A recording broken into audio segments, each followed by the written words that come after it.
Xander Greene hadn't planned on being at the movie theater that night, especially not with a 5-year-old clinging to his hand, a backpack full of snacks he couldn't afford, and a ticket bought with the last of his tip money. "Daddy, I want popcorn," Emmett whispered, tugging on his sleeve as they stepped into the dim lobby. "I know, buddy," Xander said, crouching to his son's level, "but we've got gummies and juice, remember?" Emmett nodded, disappointed but trusting. Xander offered him a wink, then stood up and guided him toward the theater showing the animated film they'd come to see. But as they passed the next screen, Xander paused. A woman sat on the bench outside Theater 6, her shoulders shaking, face buried in her hands. Her high heels were tossed beside her, and her long black coat was crumpled in her lap. Something about her, the raw way she cried without caring who saw, stopped him cold. "Stay right here, Em," he said softly, guiding his son to sit on the bench across the hall. "I'll be right there." Xander stepped closer, cautious. Hey, are you okay?" The woman looked up fast, startled. Her eyes were red, but even through the tears, they were sharp. She blinked at him like she wasn't sure if he was real. "I'm fine," she said quickly, brushing her hair back. "Just, movie was sad." He glanced at the poster beside the door. It was an action thriller. "Right," he said. "Super emotional. Nothing like watching a guy defuse a bomb with his teeth." That made her laugh, an actual laugh, short and surprised. "You caught me," she said, voice still a little shaky. "It wasn't the movie." "You want to sit with us?" he asked before he could stop himself. "We're going into the animated jungle animal thing. It's loud, ridiculous, and comes with a lot less crying." She stared at him like he'd offered her something completely foreign. Then she looked past him, at Emmett, who was kicking his feet and humming to himself. "I don't want to intrude." "You're not," he said. "It's just us, come on, it's better than crying alone in a hallway." She hesitated, then nodded. Inside the theater, Emmett snuggled into Xander's side, and the woman sat on the other. She stayed quiet for the first half of the movie, but eventually let out a soft chuckle when the animated sloth started dancing. "I'm Xander," he offered in a whisper. She hesitated again. Calla Preston." He smiled. "Nice to meet you, Calla." They didn't talk much during the movie, but something about the way she relaxed beside him, shoulders slowly melting from tension, told him she needed this. Not just the movie, the company. Afterward, Emmett fell asleep in Xander's arms during the credits. As they stepped out into the cool night air, Calla walked beside him, arms folded, quiet. "Thank you," she said finally, "for whatever that was." That was a terrible rescue mission that involved neon-colored birds and a 5-year-old who thinks he's a dinosaur, he said. She smiled again. "Still, you didn't have to stop." Xander glanced down at Emmett, then back at her. "You looked like you needed someone too." She looked away then. "You have no idea." And then, like flipping a switch, she pulled her coat tighter and stepped toward the curb. "Wait," Xander said, shifting Emmett in his arms. "You okay to get home?" A black car pulled up, sleek, polished, silent. A man in a suit stepped out and opened the door for her. "I'll be fine," she said, stepping into the back, her eyes briefly meeting Xander's one last time. And just like that, she was gone. Xander stood there for a moment, blinking. He glanced down at Emmett. "Well," he muttered, "that was weird." But Calla didn't feel weird. She felt like something unexpected. The next morning, Calla sat in a glass-walled boardroom on the top floor of Preston International, staring blankly at the presentation in front of her. "Calla," her assistant Jordan nudged gently, "you okay?" She looked up. "Yeah." "You were miles away." She was back in that theater, next to a man who treated her like a person instead of a title. A man who had no idea who she was. A man with tired eyes and a gentle voice, and a kid who looked at him like he hung the moon. "Who's handling the charity event this weekend?" she asked suddenly. That would be me. Wise. Add 2 names to the guest list. She wrote them down. Xander Greene and Emmett Greene. Jordan blinked. "You want to invite a random guy and his kid to the black tie gala." "Not random," she said, "just important." 3 days later, Xander stared at the envelope in his hands like it might explode. It had shown up in his mailbox that morning, crisp, white, gold lettering. "You are cordially invited." He turned it over, read it again. Preston International, Charity Gala, formal attire required. "What the hell?" he muttered, then looked down at Emmett, who was busy coloring on the floor with a half-broken crayon. "Did we win something?" Emmett asked. "I don't know," Xander said honestly. "But I think the lady from the movie theater invited us somewhere." Emmett beamed. "Is she coming too?" Xander wasn't sure, but something in his chest told him to go. When they arrived at the hotel ballroom 2 nights later, Xander felt wildly out of place. His borrowed suit was too tight around the shoulders, and Emmett kept stepping on the hem of his little clip-on tie. But when Calla saw them walk in, her entire face lit up.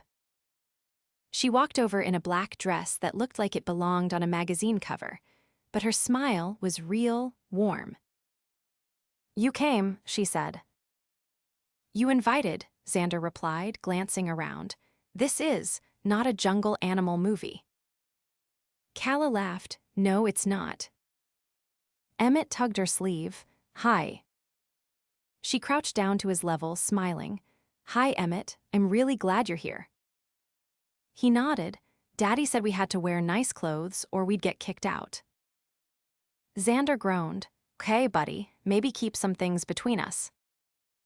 Calla stood up, eyes twinkling. "Come on, dinner's starting soon. You're at my table." Xander blinked. "Your table?" "I own the company throwing this," she said casually. "Might as well make the seating chart work for me."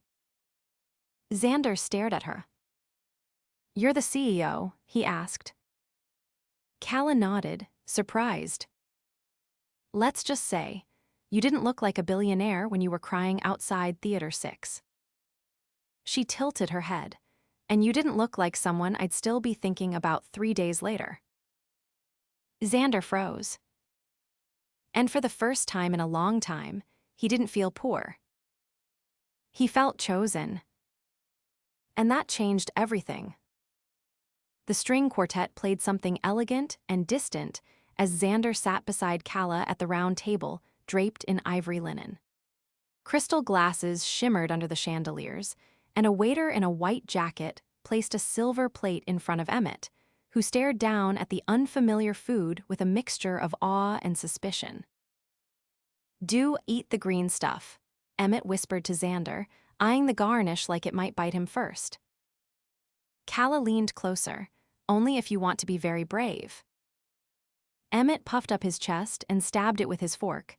"I'm brave." Xander watched as Calla laughed, not politely, not for show, but with a looseness that hadn't been there when they first walked in. Her hair was swept up tonight, pinned with something delicate that caught the light every time she turned her head. But it wasn't the jewelry or the designer gown that held Xander's attention. It was the way she looked at Emmett, like he was the most honest person in the room. "I didn't think you'd actually come," Calla said, turning toward Xander once Emmett became occupied with chasing a carrot across his plate. "I didn't think people like you invited people like me," he replied, voice low. "I didn't invite you because of who you are." "Then why?" She didn't answer right away. Instead, she reached for her wine glass and swirled it, watching the way the light bent through it. "Because the last man dated asked me if I could write off his yacht as a business expense." Xander blinked. "That's specific." Calla gave a half shrug. "He was serious, too. Wanted me to name it after my company so he could claim it was for branding." Did you? No. Told him if he needed loopholes, he probably couldn't afford the doc fees. Xander grinned. Remind me never to borrow money from you. You don't need to, she said, turning to him fully now. You're not afraid to work, that matters. Xander wasn't used to compliments that weren't backhanded or transactional. He didn't always know what to do with sincerity, especially when it came from someone whose world was this far removed from his. You always throw parties like this, he asked, glancing around. Once a year, the board likes it. It keeps our name on the right donation lists. And you just sit through it. Usually, but tonight's different. Because of the food. Calla leaned in just slightly. Because of the company. A soft clink of glass interrupted the moment. A man with a microphone stood at the front of the ballroom, announcing the start of speeches. Xander exhaled and leaned back, letting the tension in his chest settle. When the lights dimmed slightly for the presentation, Emmett leaned into his side and whispered, "I'm tired." Calla reached for her clutch. "There's a lounge down the hall. I can take him." Xander hesitated. "He'll talk your ear off." "I'll take my chances." He watched as she took Emmett's hand and walked him toward the exit, her posture relaxed, her steps slow to match his. It should have felt strange letting a near stranger take his son anywhere, but nothing about Calla felt threatening. If anything, it felt like Emmett had known her longer than just a few days. He turned his attention back to the stage, but he couldn't focus. Not on the numbers, not on the projections. His eyes kept drifting toward the hallway. When Calla returned 20 minutes later, her heels were off and she was carrying them in one hand. "He's out cold," she said, sliding into her chair. "There's a quiet room with a sofa." Stayed until he nodded off. Xander nodded, "Thanks for that." She folded her hands in her lap and stayed quiet for a beat before she spoke again. "My mother used to drag me to things like this when I was little. Charity balls, fundraisers, sit in the corner and count how many people pretended to care." "How many?" "Too many." He looked at her, really looked. Beneath the polish, there was something else, something tired, something that had seen too much of the wrong kind of attention. "Must be nice having all this," he said carefully, "but it doesn't seem like it makes you happy." "It doesn't," she admitted, "not like it used to." "What did?" There was a pause, but this time she answered. "Being invisible, before the press, before the board meetings. I liked it better when no one expected anything except for what I actually gave." "Then why stay?" "Because everyone's watching, and don't know how to step out without burning the whole thing down." Xander didn't push. He knew what it felt like to be trapped in something you never asked for. His version was tighter, smaller rent payments, late shifts, and clothes that didn't fit right. But the feeling, that was the same. After the speeches, the crowd migrated toward the bar and dessert tables. Calla stayed at the table, her gaze drifting to where Emmett had disappeared. "He's lucky," she said softly. Xander followed her gaze. "He thinks he's got it rough. No mom, no fancy toys, just me and a one-bedroom walk-up with spotty heating." "But he's got something no one here does," she said. "A father who looks at him like he's everything." Xander didn't know what to say to that, so he didn't, not until she stood and held out her hand. "Come with me." "Where?" "Someplace quieter." He stood, letting her lead him through a side hallway lined with portraits of past donors. She opened a discreet door and stepped into a room with floor-to-ceiling windows overlooking the city skyline. The lights of Manhattan blinked like 1,000 secrets waiting to be told. "You come here often to hide?" he asked. "Come here to remember I'm still a person." He moved to the window beside her. "Does it work?" "Tonight it might." They stood in silence for a moment, breathing in the quiet. Then she turned to him and said, "You make me want something haven't wanted in a long time." "What's that?" She met his eyes, "A life that's real." And for once, Xander didn't feel like the guy who didn't belong. He felt like the man she'd been waiting to find. The next morning, Xander stood in the cramped kitchen of his apartment, pouring pancake batter over a pan that tilted slightly to the left no matter how many times he adjusted the burner. Emmett was on the floor in his pajamas, building something complicated with mismatched blocks. "You think she'll come back?" Emmett asked without looking up. Xander paused, spatula in hand. "Who?" "The pretty lady from the party." Xander flipped the pancake, buying himself a second. "I don't know, she's busy." Emmett nodded solemnly, as if he understood the burden of running a company before the age of 6. "She left her earring on the couch," he added. Xander turned, startled. "What?" Emmett held up a small silver earring, delicate, shaped like a crescent moon. "It was in the blanket. I didn't touch it, I promise." Xander took it and stared at the tiny jewel embedded at the center. It wasn't the kind of thing someone would drop and not notice, which meant she either hadn't realized or she had. He picked up his phone, hesitated, then set it back down. He didn't have her number. She'd never offered it, and he hadn't asked. Maybe she hadn't wanted him to. But the earring said something else. It felt intentional, like a thread left behind on purpose. Later that afternoon, he brought Emmett to the park, needing air and space to think. The sky was overcast, but the rain held off, and the playground was peppered with other parents and tired nanas. Emmett took off toward the slide, leaving Xander on a bench near the edge of the sandbox. "You have a way of turning up when I least expect you." The voice came from behind him, calm, familiar, and edged, with something lighter than the night before.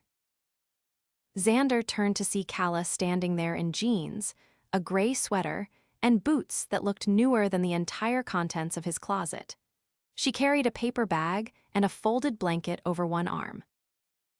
"I didn't even hear you," he said. "Didn't want to startle you. Figured the playground was neutral ground." He gestured to the bench beside him. "You're always welcome." She sat, stretching the blanket across both their laps without asking.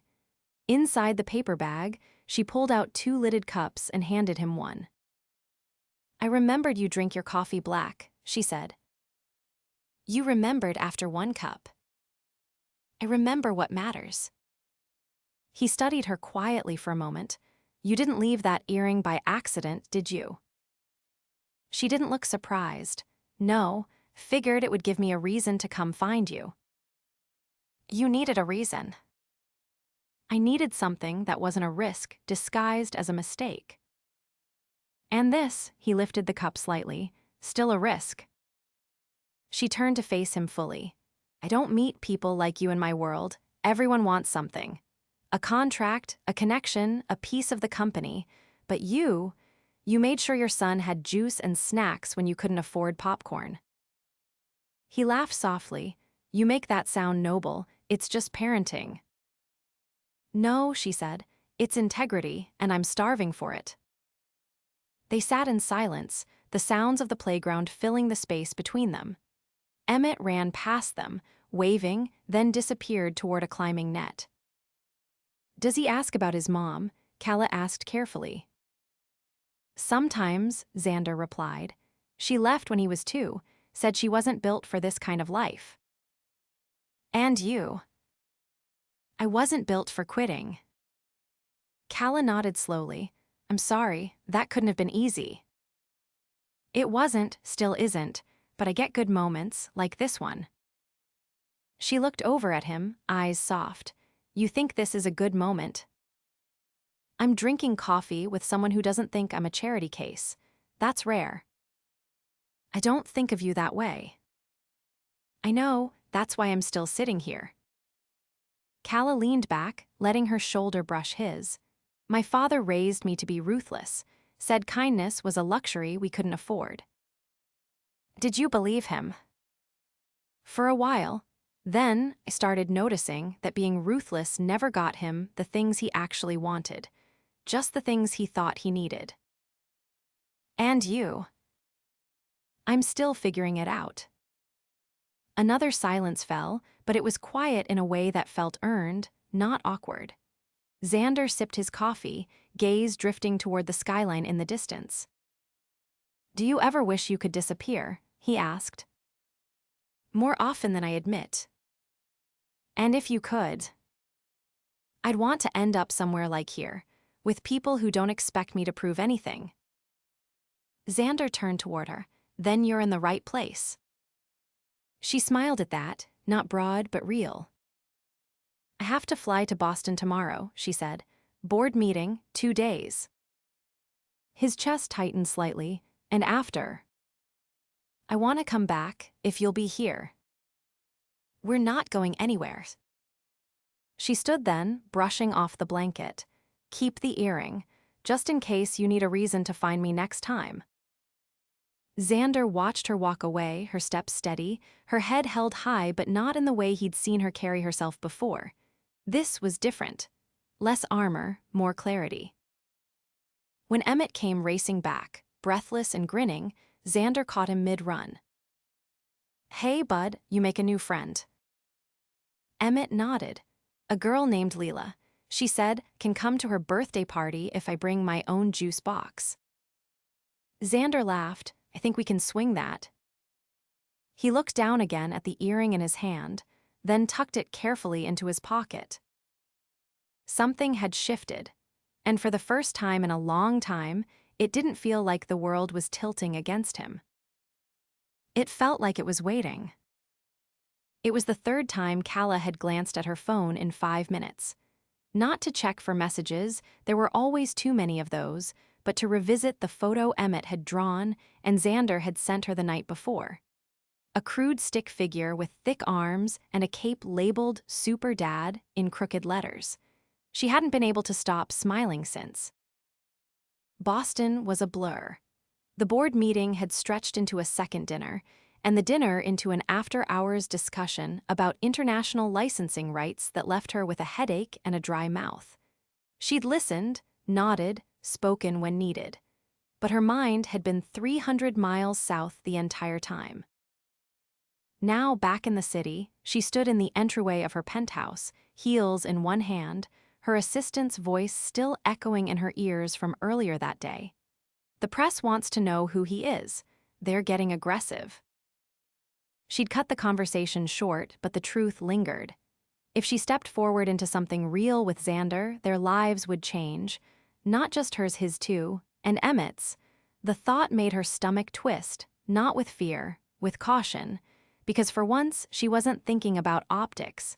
She was thinking about consequences. And yet, she found herself in front of his building 30 minutes later. It was nearly dusk, and the streetlights were just beginning to hum to life. She climbed the narrow stairs without sending a message ahead, balancing a paper bag in one hand. When she knocked, the door opened almost immediately. Xander stood there barefoot, paint on his forearm, and a confused look on his face. Were you painting? She asked. Bedroom wall, Emmett wanted stars. I said I'd try. She held up the bag. I brought dinner. He stepped aside. Then come in. You're officially the best thing to happen to Tuesday. Inside, the apartment smelled faintly of cinnamon and laundry detergent. A small lamp cast a warm glow over the room, and Emmett sat cross-legged on the floor in a galaxy of cardboard stars, his small hands carefully arranging them into constellations. Calla, he called out with a grin. Look, we're building space. She crouched beside him, setting the bag down. That's incredible. What's that one? The big dog. Daddy says it's called Canny's Major, but I like Big Dog better. Xander grinned from the kitchen. He's renaming astronomy one constellation at a time. They ate sitting on the floor, using paper plates and balancing them on their knees. Calla had brought Thai food, and Emmett's face lit up when he discovered the peanut sauce. "Can you stay for the movie?" he asked through a mouthful of rice. "Can," she said, glancing at Xander. He nodded, quiet but not withdrawn, just thoughtful. After Emmett fell asleep, surrounded by plastic rockets and glittery stickers, Xander pulled a blanket over him and joined Calla on the small love seat near the window. "He's getting attached," Xander said after a long moment. "I know," she replied. "And I'm not sure how to stop that from happening." "I don't want you to." He turned to her, brow furrowed. "This isn't your world, not really, and mine's not easy, it's not polished. I can't give you the kind of life you're used to." She reached out, took his hand. "I don't want that life anymore." He hesitated. "You say that now, but what happens when the press shows up at his school? When someone drags up my past and twists it? I've worked too hard to keep things stable for him." "I can help protect that," she said. "I've already started." He blinked. "You what?"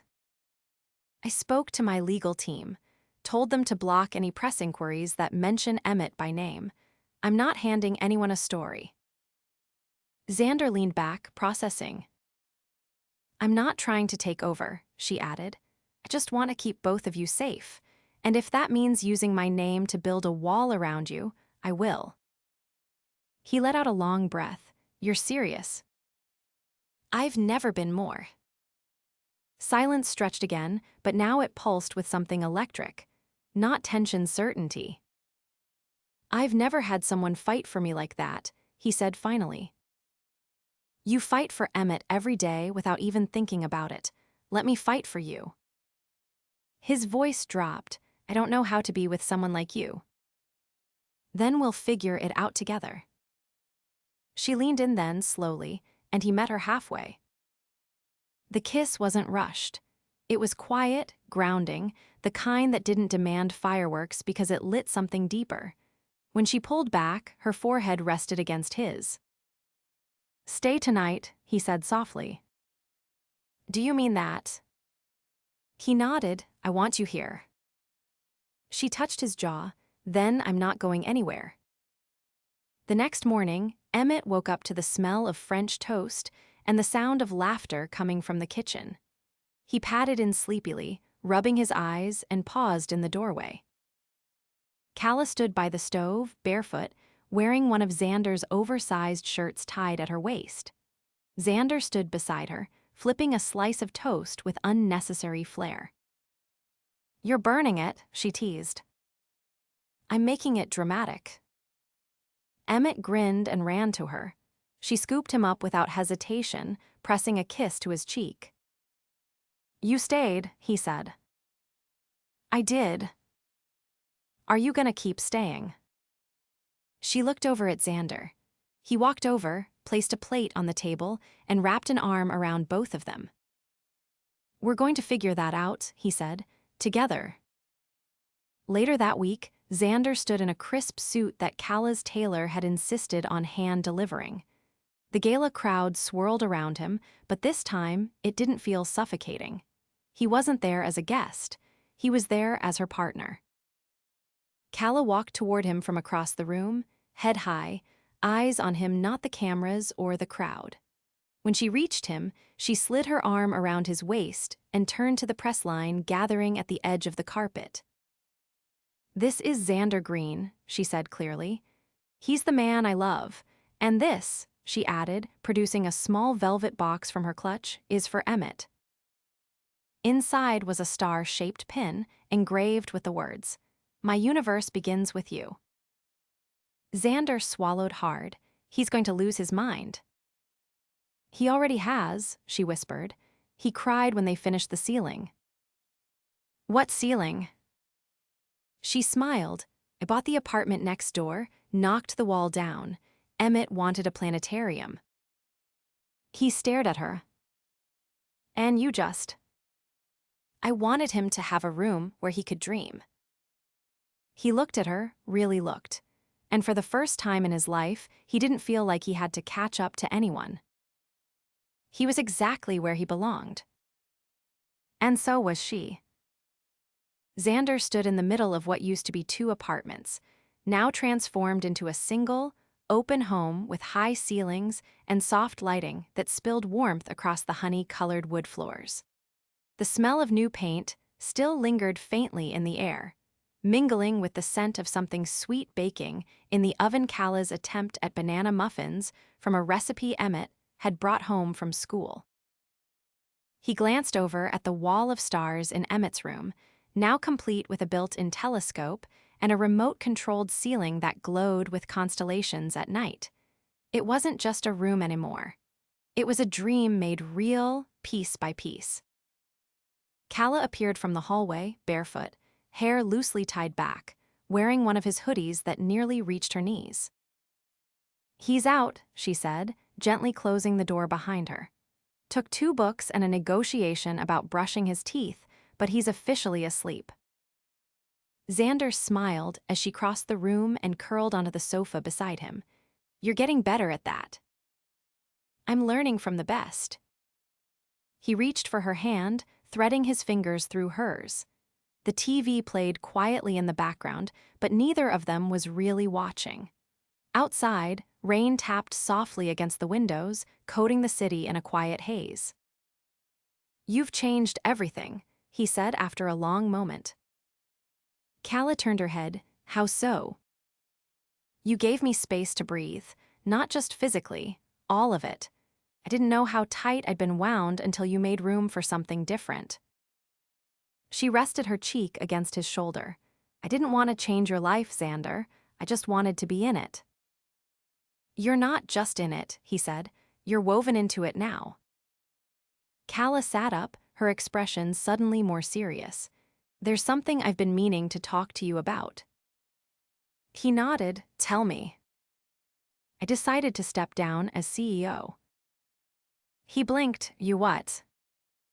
"I'm staying on as chair of the board, but I'm appointing a new CEO next quarter. I've already started transitioning responsibilities." "Why?" She reached out, touching his chest over his heart. "Because I want to wake up in the morning and have breakfast with you and Emmett without checking 3 time zones of emails.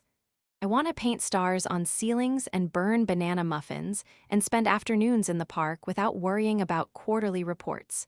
I've built enough. It's time to live." Xander stared at her stunned. "Are you sure?" "I've never been more." He let that sink in slowly. "What about the board, the press?" "They'll adjust. I've already made the announcement internally. The public will know next week." "And you're okay with that kind of change?" She leaned in, brushing her lips against his. "I'm not just okay with it, I'm ready for it. I want a life with you, with Emmett, not next year, now." He pulled her closer, wrapping both arms around her. "You know, you don't need to prove anything to me. Not your title, not your decisions, just be here. That's all I've ever wanted." "I know," she whispered. "That's why I love you." He froze, then pulled back just enough to look into her eyes. "Say that again." She smiled, eyes gleaming. "I love you." Xander cupped her face between his hands. "I love you too, Calla Preston, entirely, irrevocably, without conditions." Her breath caught, and then she kissed him with a depth that left no questions. The next few weeks moved quickly.